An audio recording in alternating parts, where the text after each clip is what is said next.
Domestic violence. These words carry a weight most people can't comprehend, but I can, because it has eaten deep into my mind and subconscious. Do you think it's just physical bruises? Well, think again. I am Sarah, wife to John, an influential and prominent banker, and this is my story. They say love is sacrifice, endurance, kind and patient. But how do you describe a love that is horrific? There were voices. Stay, Sarah. At least you are rich. You know divorce is wrong. Says who? Divorce is wrong at the expense of my life? I tried. I gave my all. Became a housewife. Stopped my career all because he didn't support the idea of me working. Cut off from my friends. But what did I get? Beatings and a swollen face. I became a master of deception, hiding behind a smile and makeup. Walked on eggshells, too afraid to set him off. Too afraid of the repercussions. But then I asked myself, for how long?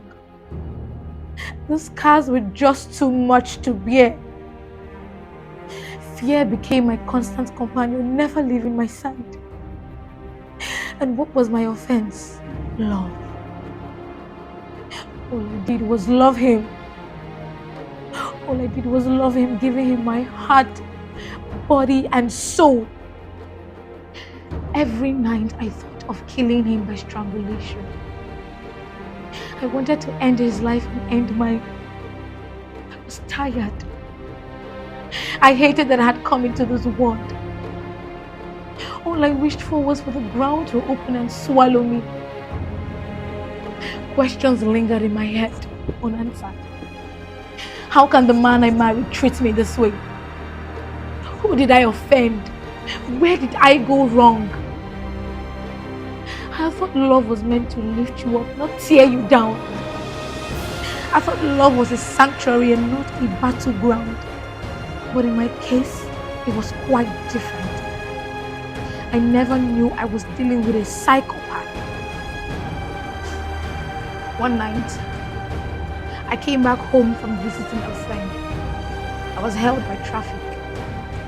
But on getting home, I received the worst beating of my life. He left me on the floor, pushed my child without remorse, went up to the room and locked the door.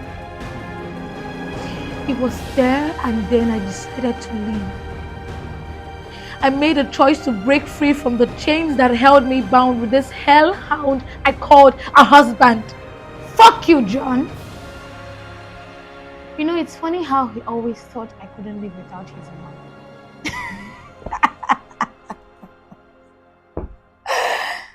But guess what? I left. I left in order to reclaim my voice, my power and my dignity. But leaving wasn't easy. I thought of the stress of starting over. Thought of uprooting everything. Domestic violence is real. It thrives in silence. I have witnessed it, endured it, and survived it. It starts slowly. I remember when John raised his hand. I overlooked it because I thought it was a mistake. Hinged on the promise that he would never do it again. Or rather, see when listening to him was continuing. Voices lingered in my head about what people would say. But I fought them. I couldn't bear to see my child suffer the same fate. I couldn't perpetuate the cycle of violence. And so I said to myself, Sarah, do not be silent. I refuse to be silent, and that is why I am making this video. Calling out on women who are going through this. I am urging on women who are victims of domestic violence to not stay silent so as to avoid death, because domestic violence is deadly.